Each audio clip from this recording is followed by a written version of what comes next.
साथियों नमस्कार, मैं हूं नीरज पटेल और आप देख रहे हैं नेशन जनमत। पत्रकारिता की आड़ में संघ प्रायोजित नफरत के एजेंडे को पूरे देश भर में फैलाने वाले अर्णव गोस्वामी की गिरफ्तारी की खबर बाहर आते ही भारतीय जनता पार्टी के तमाम सारे नेताओं को तकलीफ हो उठी। लोकतंत्र खतरे में नजर आने लगा, देश में आपातकाल की स्थिति नजर आने लगी, अभिव्यक्ति की आजादी पर हमला नजर आने लगा। बीजेपी के प्रवक्ता संबित पात्रा ने अघोषित प्रवक्ता अर्णव गोस्वामी के समर्थन में बकायदा प्रेस कॉन्फ्रेंस तक कर दी। अमित शाह केंद्रीय गृह मंत्री हैं, उनका बयान और ट्वीट सामने आने के बाद केंद्रीय मंत्रियों की झड़ी लग गई। स्मृति ईरानी, पीयूष गोयल, प्रकाश जावड़ेकर समेत तमाम सारे बीजेपी नेताओं ने अर्णव गोस्वामी के समर्थन में ट्वीट तक कर दिया। उन्हीं ट्वीट में एक ट्वीट आया योगी आदित्यनाथ का, जो उत्तर प्रदेश के मुख्यमंत्री हैं, और मध्य प्रदेश के मुख्यमंत्री शिवराज सिंह चौहान का। सबसे ज्यादा लोगों ने सवाल उठाए अमित शाह के ट्वीट पर और उत्तर प्रदेश के मुख्यमंत्री योगी आदित्यनाथ के ट्वीट पर। उनके ट्वीट पर लोगों ने सवाल उठाते हुए कहा कि जरा अपने गिरेबान में झांक लीजिए। क्यों कहा यह आपको सिलसिलेवार तरीके से बताऊंगा, लेकिन उससे पहले एक ट्वीट दिखा देता हूं। सुहेल देव, भारतीय समाज पार्टी के अध्यक्ष और पूर्व कैबिनेट मंत्री ओम प्रकाश राजभर ने योगी आदित्यनाथ सरकार पर सवाल उठाते हुए कहा कि आज तो आपको लोकतंत्र खतरे में नजर आ रहा है, लेकिन आपकी सरकार के राज्य में ही तकरीबन 40 पत्रकारों को गिरफ्तार किया गया, हिरासत में लिया गया या परेशान किया गया। सिर्फ किस वजह से कि उन्होंने सरकार पर सवाल उठा दिए थे।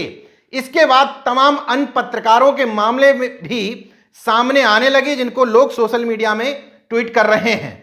पहला मामला उत्तर प्रदेश के मिर्जापुर का, यानी कि मुख्यमंत्री योगी आदित्यनाथ से जुड़ा हुआ। पत्रकार हैं पवन जायसवाल, जनसंदेश टाइम्स में के पत्रकार थे ये। इन्होंने मिड डे मील में एक खबर की थी कि वहां पर रोटी और नमक खिलाया जा रहा है। पहले तो इस पत्रकार की बात पर यकीन करते हुए प्रशासन ने कार्रवाई करना शुरू की, लेकिन जब सरकार को लगा कि किरकिरी हो रही है तो इस काम में लगाया गया अपर मुख्य सचिव गृह अवनीश अवस्थी को। उन्होंने कहा कि पत्रकार ने षड्यंत्र किया है। इसके बाद पत्रकार के खिलाफ न सिर्फ एफआईआर हुई बल्कि उनकी गिरफ्तारी भी की गई।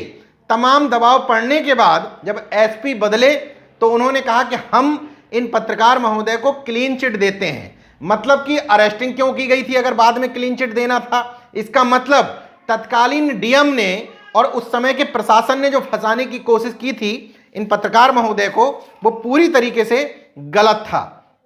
सिद्दीक कप्पन मलयालम एक न्यूज पोर्टल में काम करते हैं। 5 अक्टूबर को हाथरस जाते समय इनको गिरफ्तार किया गया था, क्योंकि हाथरस में गैंगरेप पीड़िता के परिवार की रिपोर्टिंग करने के लिए जा रहे थे। न सिर्फ गिरफ्तार किया गया बल्कि रासुका यानी कि एनएसए के तहत इस पत्रकार के खिलाफ कार्रवाई की गई। फिलहाल उत्तर प्रदेश की जेल में बंद हैं। मुख्यमंत्री कौन है? योगी आदित्यनाथ जी। सुनते रहिएगा बीजेपी के शिखर पुरुषों। किशोर चंद्र बांगखेम मणिपुर के पत्रकार हैं। 27 नवंबर 2018 को इनको गिरफ्तार किया गया था। आरोप यह लगा था कि बीजेपी सरकार, पीएम मोदी और मुख्यमंत्री बीरेन्द्र सिंह पर एक वीडियो पोस्ट इन्होंने किया था जिस पर सवाल उठाए थे। इसके बाद इन पर रासुका लगा दी गई थी।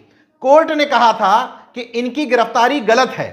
उसके अगले ही दिन गिरफ्तार किया जाता है, रासुका लगाया जाता है और तकरीबन 1 साल तक जेल में रखा जाता है। हाईकोर्ट जब मामले में हस्तक्षेप करती है तब ये पत्रकार जेल से बाहर निकल पाते हैं।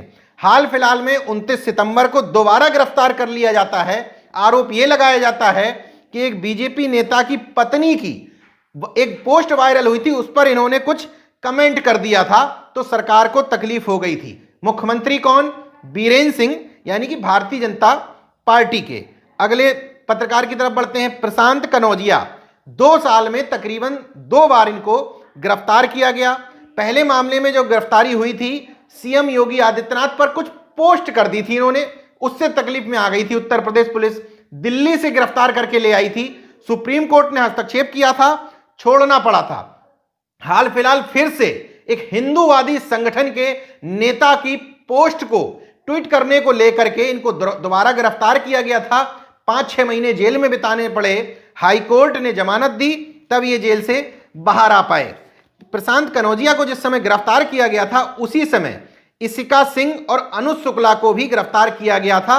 नोएडा में एक ये न्यूज चैनल चलाते थे। आरोप ये लगा था कि सीएम योगी आदित्यनाथ से जुड़ी हुई एक खबर पर डिबेट संचालित करवा रहे थे, सीएम की छवि खराब कर रहे थे। इन तमाम मामलों में सरकार किसकी? योगी आदित्यनाथ जी की, जिनको अर्णव गोस्वामी की गिरफ्तारी पर बहुत कष्ट हो गया। राजीव शर्मा असम के पत्रकार हैं, मुख्यमंत्री है वहां सर्बानंद सोनोवाल यानी कि भारतीय जनता पार्टी के। 16 जुलाई 2020 को इनको गिरफ्तार कर लिया गया था एक डीएफओ की कंप्लेंट पर। उसी डीएफओ की कंप्लेंट पर जिस डीएफओ के खिलाफ ये स्मगलिंग और संदिग्ध गतिविधियों में शामिल होने की रिपोर्टिंग कर रहे थे। समझिएगा, धवल पटेल गुजराती न्यूज पोर्टल में पत्रकार थे। सीएम विजय रूपाणी की इस बात पर लेकर आलोचना कर दी थी कि कोरोना के मामले पर रोकथाम नहीं लगा पा रहे थे और प्रवासी मजदूरों को ठीक से भोजन नहीं पहुंच पा रहा था। इनकी गिरफ्तारी करवा ली गई थी। मुख्यमंत्री कौन? भारतीय जनता पार्टी के विजय रूपाणी।